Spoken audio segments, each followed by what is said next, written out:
In 2019, an international panel of the world's leading solar physicists, co-sponsored by NASA and NOAA, gathered nearly 50 independent forecasts and issued a prediction for our Sun's next cycle of activity. They said solar cycle 25 would peak at a smooth sunspot number of 115, a modest cycle, unremarkable, roughly the same strength as the weak cycle before it. They were wrong by nearly a factor of 2. The actual sunspot count has exceeded 200. The Sun produced the most powerful flares of the entire cycle on the side we could not even see. In January of this year, Earth was struck by the largest solar radiation storm in over 20 years, an event so severe it had not been matched since the Halloween storms of 2003, and buried in the data from 3 separate missions, the scientists have just discovered something that challenges what we thought we knew about how the Sun generates its magnetic field in the first place. This is not a story about the Sun doing what the Sun has always done. This is a story about the Sun doing something we did not predict, at a scale we did not expect, in ways we are only now beginning to understand. And it is happening right now.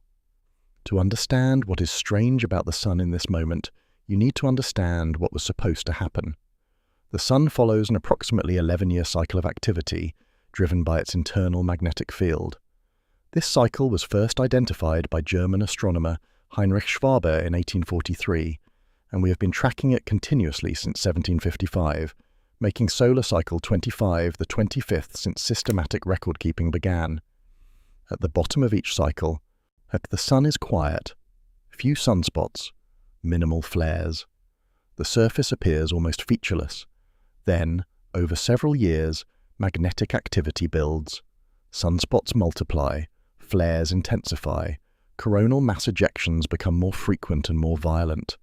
The cycle reaches its peak, solar maximum, and then gradually subsides again toward the next minimum.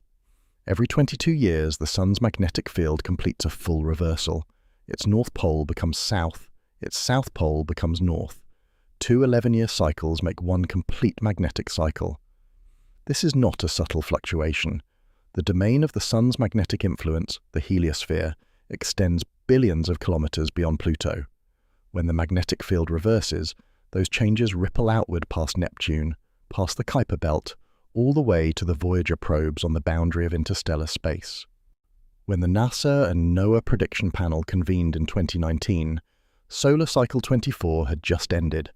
It had been the weakest cycle in 100 years.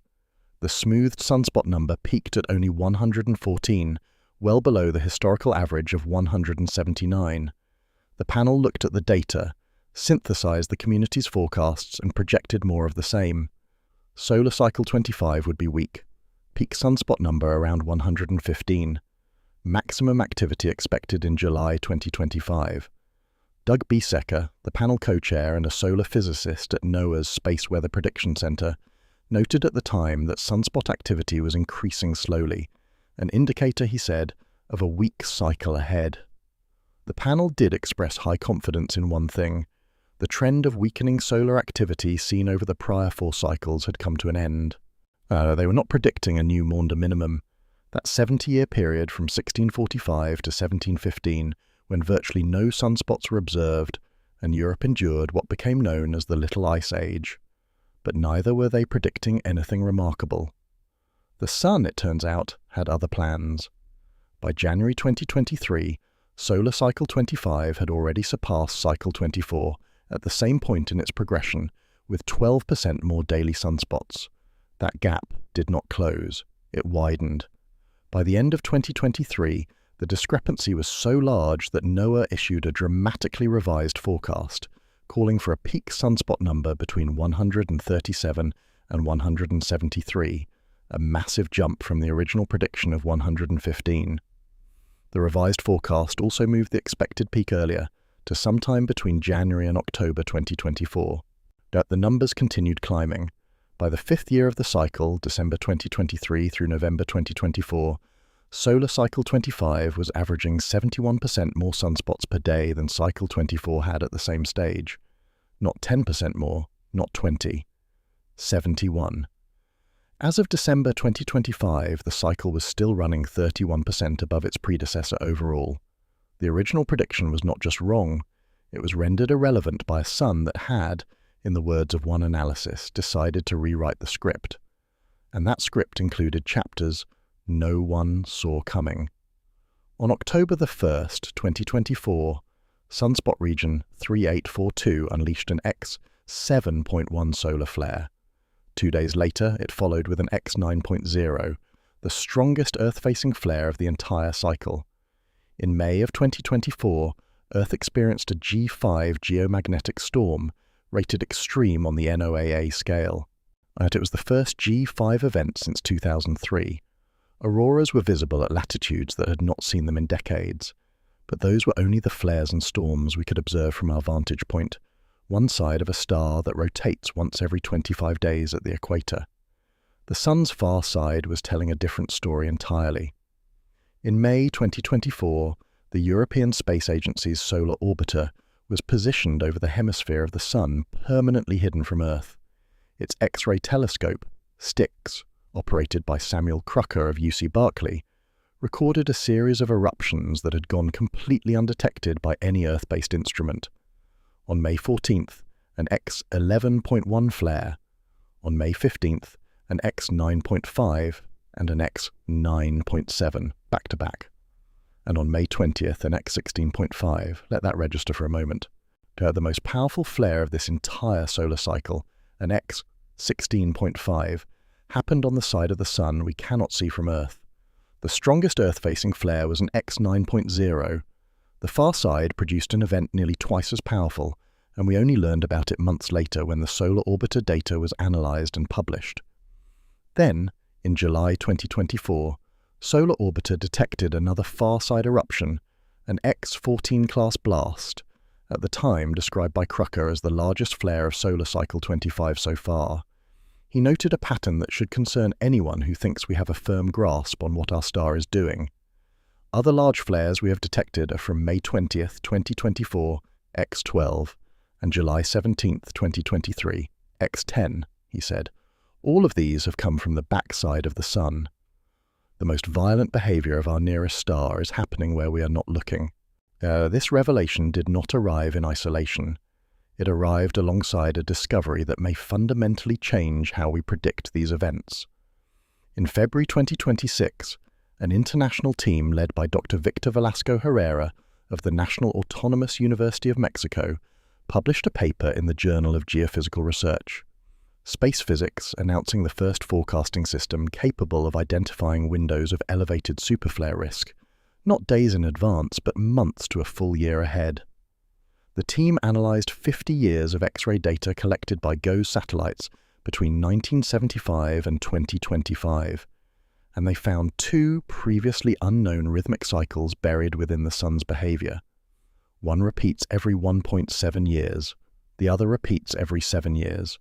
Both are tied to the way magnetic energy accumulates in specific zones on the solar surface. Their model identified two main danger windows for the remainder of solar cycle 25. The first, mid-2025 through mid-2026, focused on the Sun's southern hemisphere between 5 and 25 degrees south latitude. The second, early to mid-2027, focused on the northern hemisphere between 10 and 30 degrees north. What makes this paper extraordinary is what happened during the peer review process. After the team submitted their manuscript, between October and December 2025, other scientists independently announced the discovery of those far-side superflares from May 2024 using solar orbiter data. The X11.1, the X9.5, the X9.7, the X16.5. The team had no knowledge of those events when they built their model, and yet, when they compared the far-side eruptions against their predicted patterns, the match was near perfect. Dr. Velasco Herrera described it as pure luck, but also deeply revealing. The physics-based patterns his team identified exist everywhere on the Sun, not just the hemisphere facing Earth. His co-author, Dr. Willie Soon from the Center for Environmental Research and Earth Sciences, confirmed that the far-side discoveries provided what he called a near-perfect real-time test of their approach. This has immediate real-world consequences. Velasco Herrera went further than most solar physicists are willing to go. He publicly stated that given how active the Sun is right now, NASA's Artemis II mission to the Moon should be delayed until late 2026. His forecasts suggest the risk of a superflare event during the current window is high enough to warrant reconsideration, and the January 2026 storm proved that these are not abstract risks. On January 18, 2026, the Sun unleashed an X-1.9 solar flare, a coronal mass ejection, a massive bubble of superheated plasma and magnetism, launched toward Earth at extraordinary speed, arriving in approximately 25 hours. What followed was not simply a geomagnetic storm. It was a solar radiation storm, a fundamentally different category of space weather event.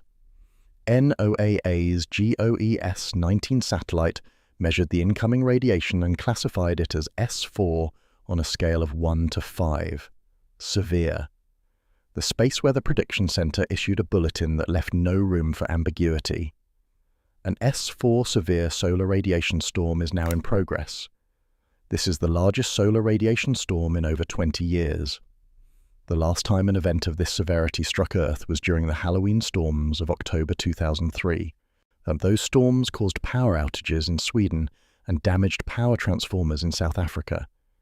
In January 2026, the impacts were more contained, but the event itself was a stark reminder of what the Sun is capable of during this cycle that was supposed to be weak. Astronauts aboard the International Space Station sheltered in the two most heavily shielded modules, the American Destiny module and Russia's Zvezda. NOAA notified airlines, the FAA, NASA, FEMA, and the North American Electric Reliability Corporation ahead of the storm. Geomagnetic activity reached KP levels of 9. Auroras were visible across Europe, Canada, and much of the United States. In Scandinavia, bright green arcs and pulsating curtains dominated the night sky for hours. In Switzerland, the northern lights appeared over Zurich. But here is the detail that makes this event scientifically fascinating, not just operationally significant. The storm hit Earth hard, G4 severe on the geomagnetic scale, KP exceeding 8. And then something changed. As Earth moved deeper into the core of the coronal mass ejection, the orientation of the Sun's magnetic field within the CME, a measurement called BZ, turned strongly northward. When BZ points south, solar wind energy flows efficiently into Earth's magnetosphere. When it points north, the door effectively closes. The initial impact had a brief southward BZ, which drove the storm to severe levels almost immediately. But the northward turn that followed shut down the energy transfer, limiting the storm's duration and geographic reach. See Alex Young, Alex, and a solar astrophysicist and associate director for science in NASA Goddard's Heliophysics Science Division, noted that this was a reminder that space weather impacts depend on magnetic geometry, not just raw intensity. A storm can be immensely powerful by the numbers and still be constrained by the alignment of fields between the Sun and Earth. It is, as he described it, what makes following space weather both exciting and frustrating. The January storm was not the end of the Sun's activity this year. It was the beginning. On January the 30th, sunspot region AR4366 emerged on the solar disk. Within days, it became what space weather experts were calling a solar flare factory. According to NOAA's Space Weather Prediction Center, this single active region produced 21 C-class flares, 38 M-class flares, and 6 X-class flares. 5 of those X-class events occurred in just 2 days. Spaceweather.com assessed it as potentially the most active sunspot of the entire solar cycle. One active region, one patch of the Sun, producing a staggering volume of the most powerful category of solar eruption, with no signs of slowing down. February brought more, an X8.1 flare, among the strongest individual events of solar cycle 25. Multiple NASA Solar Dynamics Observatory captures documented the barrage in real time, and then, on March 30th, sunspot region AR4405 produced an X1.5 flare at 2:47 UTC.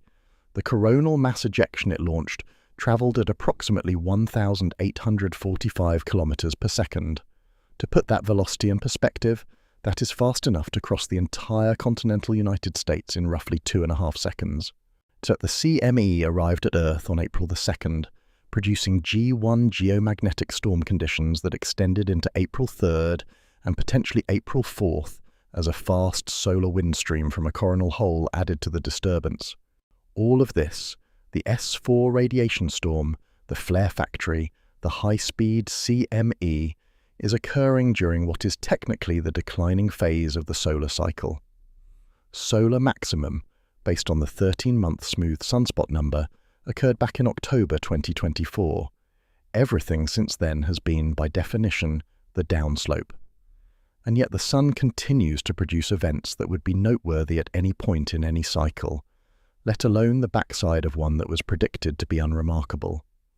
If you have followed this far, and you think the story is about a Sun that is simply more active than expected, stay with this. Because the activity is only the surface. Beneath it, literally and figuratively, is a series of discoveries about how the Sun actually works that are rewriting our understanding of the star we orbit. And those discoveries are happening right now, from instruments and spacecraft that did not exist a decade ago. Consider what we have sent to study the Sun in this cycle alone: NASA's Parker Solar Probe, ESA's Solar Orbiter, the Daniel K. Inouye Solar Telescope in Hawaii. Between them, they have produced a convergence of data that no previous generation of scientists has ever had access to, and what that data is revealing is not what anyone expected. Start with Parker Solar Probe, the closest any human-made object has ever come to a star.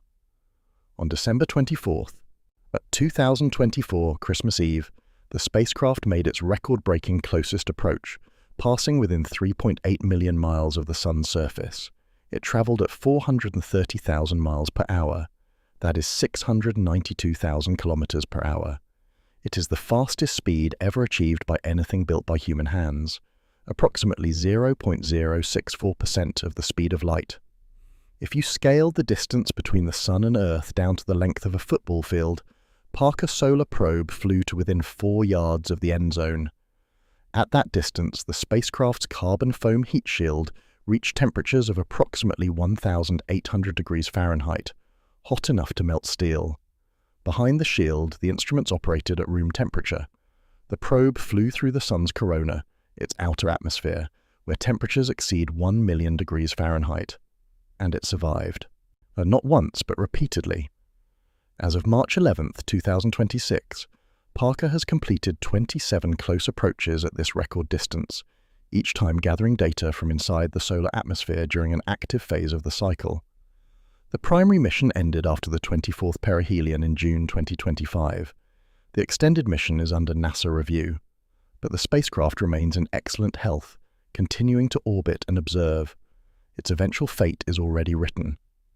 When its thrusters exhaust their fuel and the spacecraft can no longer maintain attitude, NASA plans to rotate it so that its instruments face the full radiance of the Sun for the first time. The heat will ablate and destroy every instrument on board. The carbon heat shield, however, is expected to survive, continuing to orbit the Sun for millions of years, and a permanent monument to the closest we have ever reached toward a star. But Parker's legacy is not about proximity alone. It is about what it found when it got there. In December 2024, during that record-breaking closest approach, Parker's wide-field imager captured something that had only been glimpsed from a distance before. After a coronal mass ejection launched material outward from the Sun, the spacecraft observed some of that material falling back. Stretched magnetic field lines reconfigured, and plasma trapped along those lines rained back toward the solar surface. This phenomenon, called inflows, had been inferred from more distant observations by SOHO and Stereo, but Parker saw it from inside the corona, at scales never before resolved. The findings, published in December 2025 in the Astrophysical Journal Letters, that revealed something significant. Not all magnetic material in a coronal mass ejection escapes the Sun. Some of it returns, and in doing so, it reshapes the solar atmosphere in ways that influence where and how the next CME will erupt. The Sun is not simply throwing material into space, it is recycling its own magnetic field, a dynamic, self-modifying system far more complex than the models had assumed. Noor Rawafi, the Parker Solar Probe project scientist at Johns Hopkins Applied Physics Laboratory, described the observations as a fascinating, eye-opening glimpse into how the Sun continuously recycles its coronal magnetic fields and material. Then came the helicity barrier. For decades, one of the most counterintuitive facts in all of solar physics has been this. The Sun's corona, its outer atmosphere, is far hotter than the surface beneath it. The surface sits at roughly 5,500 degrees Celsius. The corona exceeds 1 million degrees. That is the equivalent of walking away from a campfire and finding the air gets hotter the farther you go. It makes no intuitive sense, and for decades no one could fully explain it. The leading theory involved turbulent dissipation, the idea that mechanical energy in the solar wind converts into heat through turbulence. But in the near-Sun environment, the plasma is so sparse that particles rarely collide. It is what physicists call a collisionless plasma. And in collisionless conditions, the standard mechanisms for converting energy into heat break down. That something else had to be happening. In July 2025, researchers from Queen Mary University of London published a study in Physical Review X that used Parker Solar Probe data to provide the first direct evidence of what that something else is. They confirmed the existence of a long-theorized phenomenon called the helicity barrier. This barrier disrupts the normal cascade of energy at small scales in turbulent plasma. Instead of energy flowing smoothly downward into heat the way it does in familiar environments, the helicity barrier reroutes it, fundamentally changing how the plasma gets heated and which particles absorb the energy. The lead author, Jack McIntyre, noted that confirming the helicity barrier accounts for properties of the solar wind that were previously unexplained, including the long-standing puzzle of why solar wind protons are typically hotter than electrons. His supervisor, Dr. Christopher Chen, described the finding as answering long-standing questions about coronal heating and solar wind acceleration. The team also identified the specific conditions under which the barrier activates. When magnetic field strength significantly outweighs plasma pressure, and when there is a sufficient imbalance between waves propagating in opposite directions, the barrier fully develops. Those conditions are frequently met in the regions where Parker Solar Probe operates, meaning this effect is not rare, it is widespread throughout the inner solar wind. This is not a minor refinement of existing theory. This is a direct observational confirmation of a mechanism that governs how energy behaves in the atmosphere of our star, and its implications extend far beyond the Sun. Many hot, diffuse plasmas throughout the universe are also collisionless. Understanding how energy dissipates into heat in those environments has consequences across astrophysics, from stellar coronae to the plasma surrounding distant galaxies. While Parker was probing the corona from within, another instrument was studying the Sun from the ground with a resolution that would have been unimaginable a generation ago. The Daniel K. Inouye Solar Telescope sits near the summit of Haleakala on the island of Maui in Hawaii. Its primary mirror is 4 meters across, 4 times larger than any previous solar telescope, and the largest in the world dedicated to studying the Sun.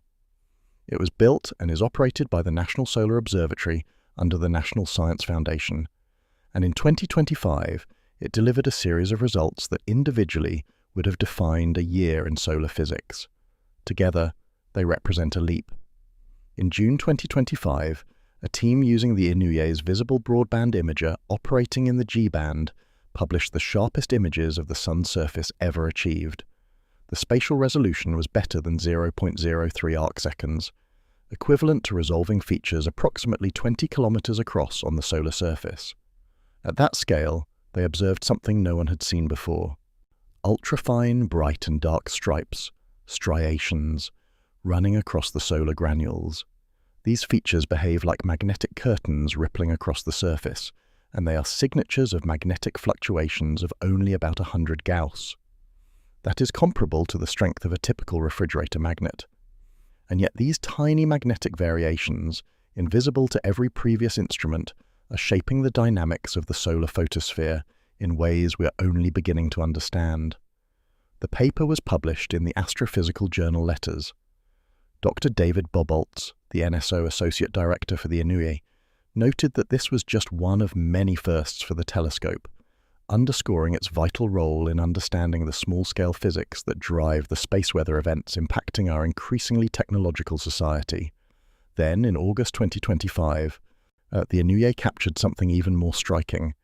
On August 8, 2024, the telescope had been pointed at an X 1.3 class solar flare during its decay phase.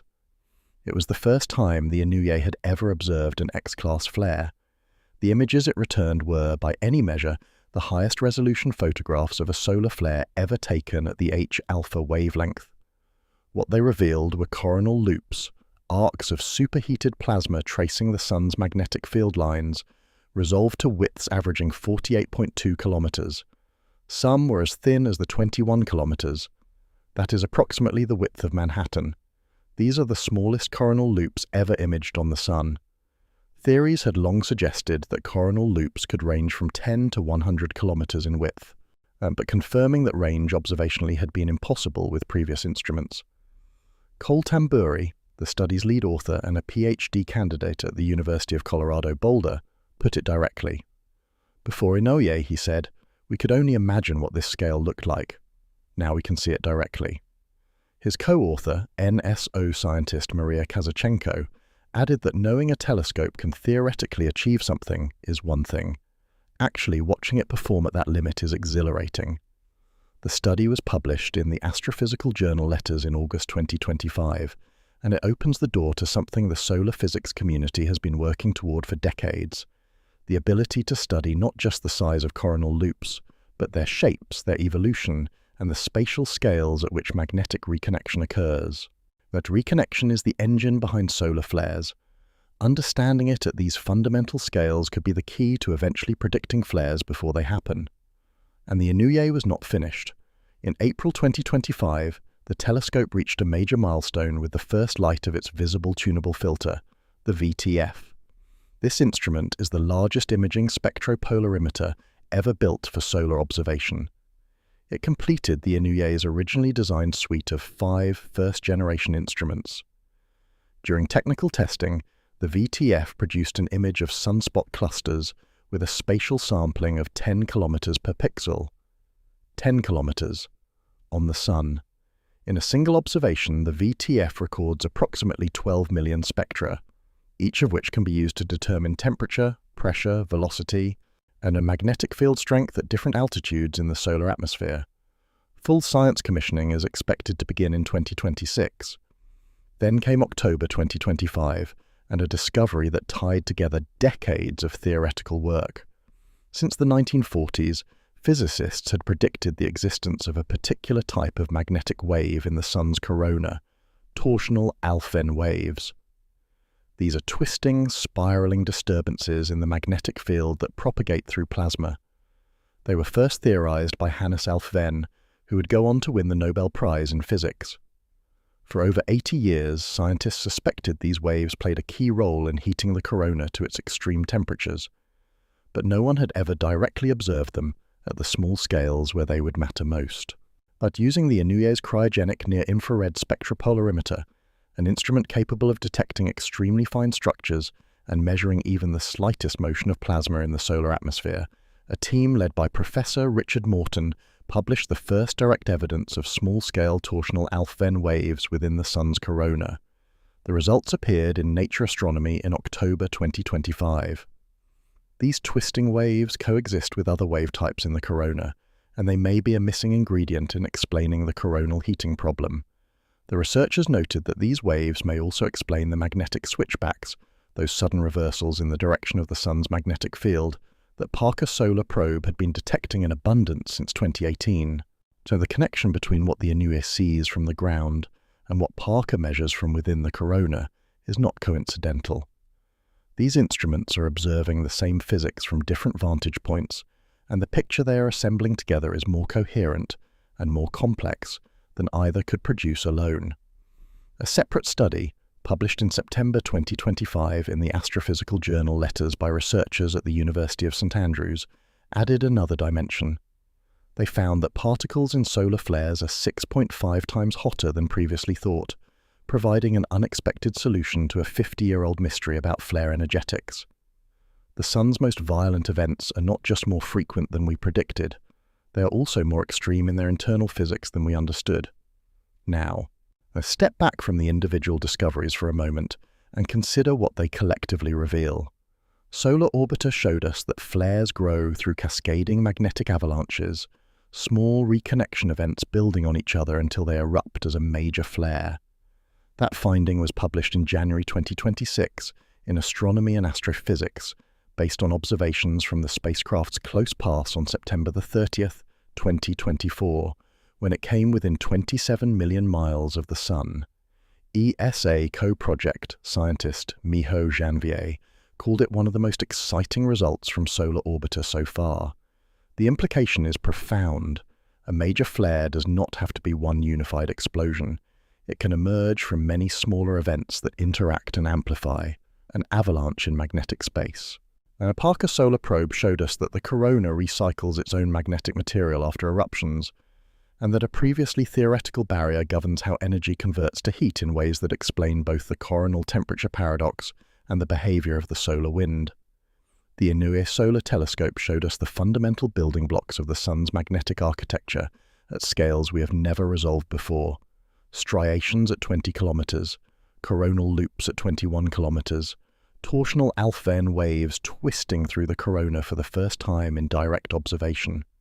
And threading through all of these discoveries is a question that has now become one of the most actively contested debates in solar physics.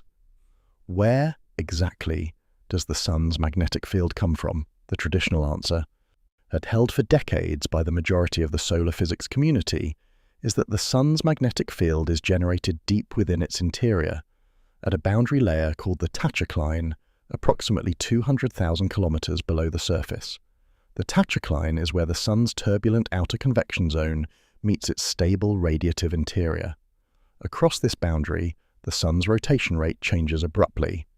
The equator rotates faster than the poles, and this differential rotation creates powerful shearing flows that are thought to stretch, amplify, and organize magnetic fields, the solar dynamo.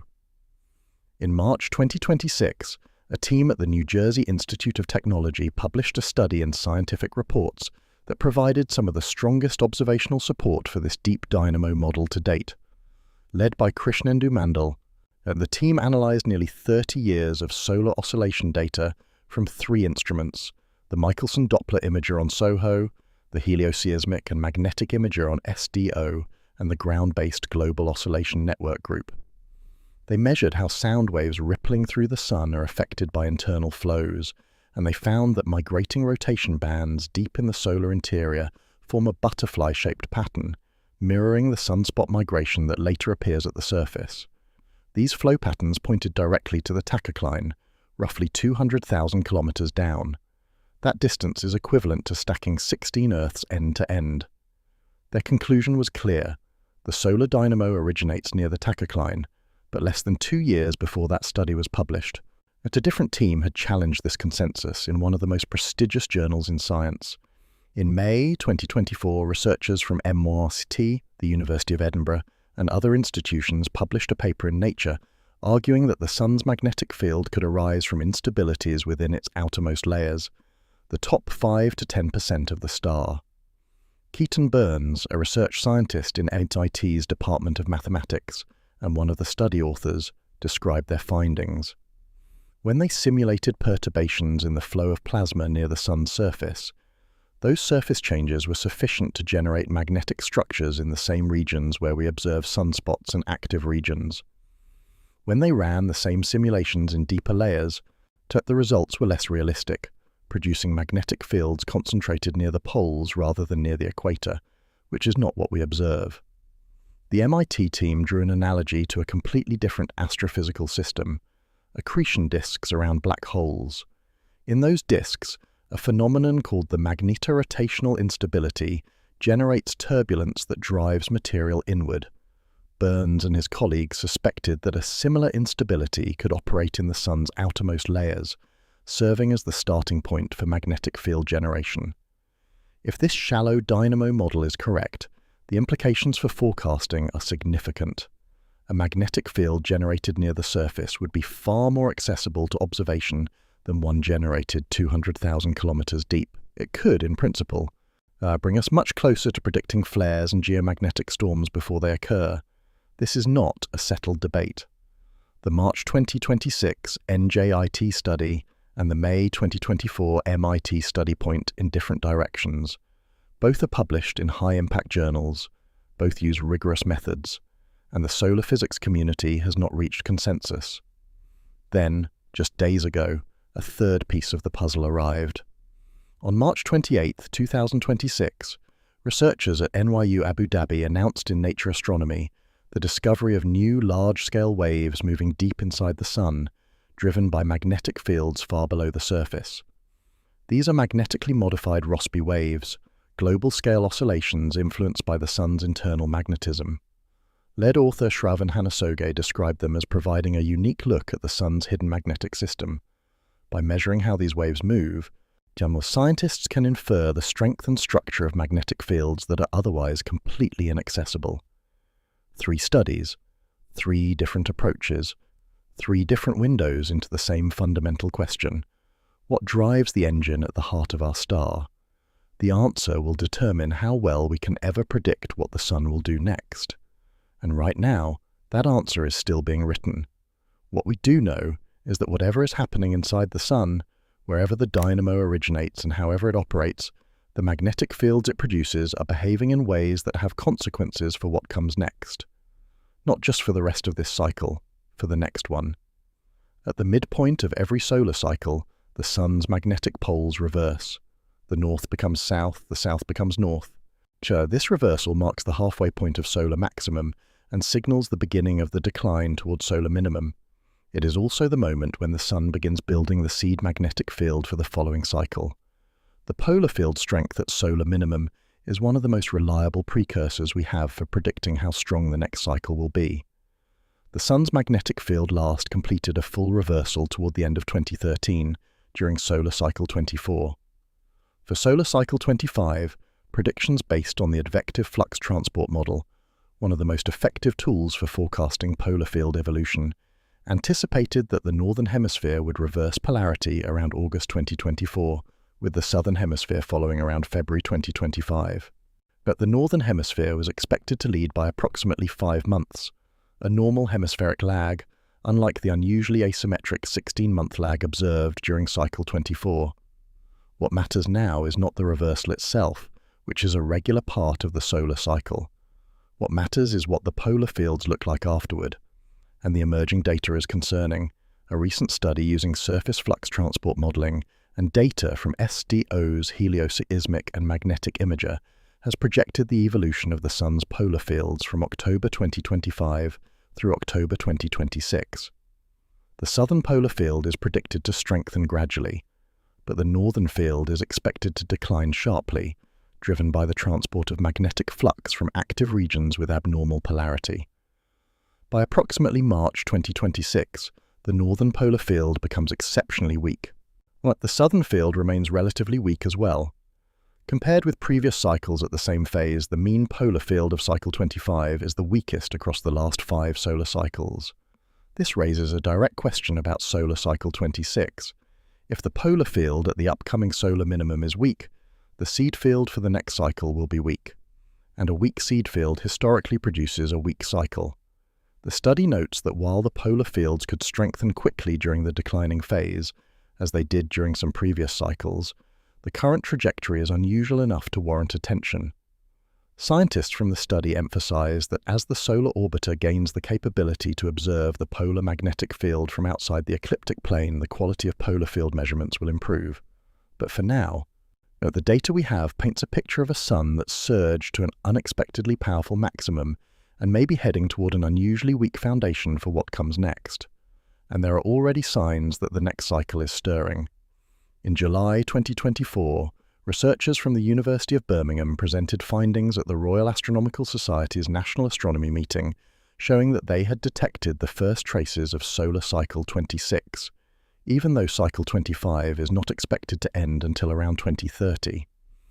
Using helioseismic data, the study of sound waves rippling through the Sun's interior, they identified torsional oscillation signals, bands of faster-than-average rotation beginning to form at high latitudes and migrate toward the equator.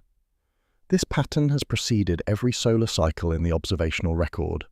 On the far right of their data, a faint band of accelerated rotation appeared at high latitudes, what the team believes is the beginning of the fast-rotating band for cycle 26. The Old Farmer's Almanac and other sources noted the same observation from a different angle. Scientists announced that they already see the inklings of solar cycle 26, based on sunspots and faster-moving material that have started drifting toward the equator, patterns that have historically signaled the start of prior cycles. The next cycle is already being born inside the Sun, and we do not yet know whether it will be strong or weak, active or quiet. The polar field data suggests caution. The prediction models that failed so dramatically for cycle 25 have not yet been recalibrated with full confidence for cycle 26. We are, in a very real sense, watching the Sun prepare for something we cannot yet predict, and we are watching from a civilization that has never been more vulnerable to what it does. In February 2022, a geomagnetic storm, not even a particularly severe one, expanded Earth's upper atmosphere just enough to increase atmospheric drag on a fleet of newly launched satellites. SpaceX lost approximately 40 Starlink satellites the day after launch. The cost ran into millions of dollars. Those satellites never reached their operational orbits. They re-entered the atmosphere and burned up, not because of a design flaw, but because the Sun briefly heated the atmosphere in a way the launch planners had not fully accounted for. That was during the rising phase of a cycle that was supposed to be weak. The storms we have experienced since, the G5 extreme event of May 2024, versus the S4 severe radiation storm of January 2026, the ongoing barrage of X-class flares from regions like AR4366, are all orders of magnitude more significant, and they are occurring at a time when the number of satellites in low Earth orbit, the complexity of the electrical grid, the precision required of GPS navigation, and the ambitions of human spaceflight are all at historical highs. Solar superflares, the most powerful eruptions the Sun can produce, are the events that keep space weather scientists awake at night. The Carrington Event of 1859 remains the benchmark. If a Carrington-scale event struck Earth today, the consequences would be measured in trillions of dollars of damage to power grids, communications infrastructure, and satellite networks.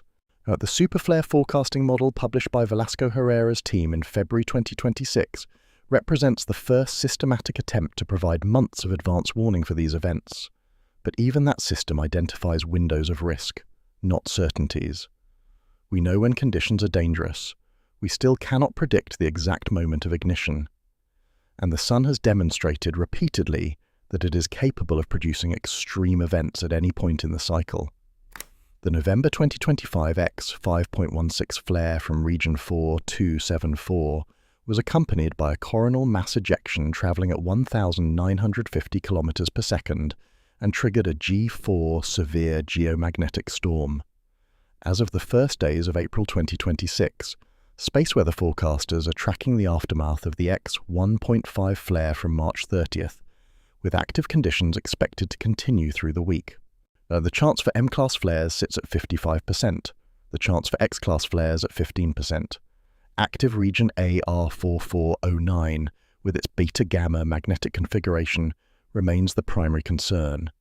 The Sun is not calm. It is not settling into a quiet decline. It is behaving like a star in the full momentum of an active cycle, even as the smoothed sunspot numbers tell us the peak is technically behind us. Now bring all of this together. In 2019, the world's foremost solar physicists predicted a quiet Sun. The actual sunspot count nearly doubled their forecast. The most powerful flares of the cycle erupted on the far side, invisible to every Earth-based instrument, and were only discovered months later by a spacecraft that happened to be watching. In January 2026, our Earth absorbed the most severe solar radiation storm in over 2 decades. A sunspot region that emerged in late January produced more X-class flares in 2 days than some entire years produce in an average cycle. At the same time, 3 of the most advanced solar observation platforms ever built, Parker Solar Probe, Solar Orbiter, and the Inouye Solar Telescope, are returning data that is rewriting our understanding of how the Sun generates its magnetic field, how flares ignite through cascading magnetic avalanches, how a hidden barrier governs the heating of the corona, and how torsional waves predicted over 80 years ago are finally being observed twisting through the solar atmosphere. Scientists are debating whether the Sun's magnetic engine sits 200,000 kilometers deep or within the outermost 5 to 10% of the star. New magnetic waves discovered just days ago are opening windows into regions of the Sun's interior that have never been observed, and the polar fields, the very foundation of the next solar cycle, are showing weakness not seen in at least 5 cycles. We did not predict this cycle. We are only now developing the tools to predict the next one. And between now and then, we are living through a window that Velasco Herrera's model identifies as one of elevated superflare risk, a window that does not close until mid-2026, with a second window opening in early 2027. The Sun is 4.6 billion years old. It will burn for another 5 billion. On that timescale, but what is happening right now is a blink, a single heartbeat in a life measured in epochs. But it is our heartbeat. It is the one we are living through, and for the first time in the history of our species, we have the instruments, orbiting inside the corona, imaging magnetic structures 21 kilometers wide, detecting waves buried 200,000 kilometers deep, to watch it happen in real time. What is strange about the Sun right now is not that it is active. Stars are active. What is strange is the gap between what we predicted and what we observed. What is strange is that the most violent events occurred where we were not looking. What is strange is that after centuries of studying our nearest star, we are still debating where its magnetic field comes from. And what is strange, perhaps the strangest thing of all, is that the Sun just showed us, in the most direct terms possible, that it is not yet fully understood, not by our models, not by our forecasts, not by our most sophisticated instruments. It is understood a little more today than it was yesterday. That is the work. And the Sun, indifferent to our timelines and our predictions, continues.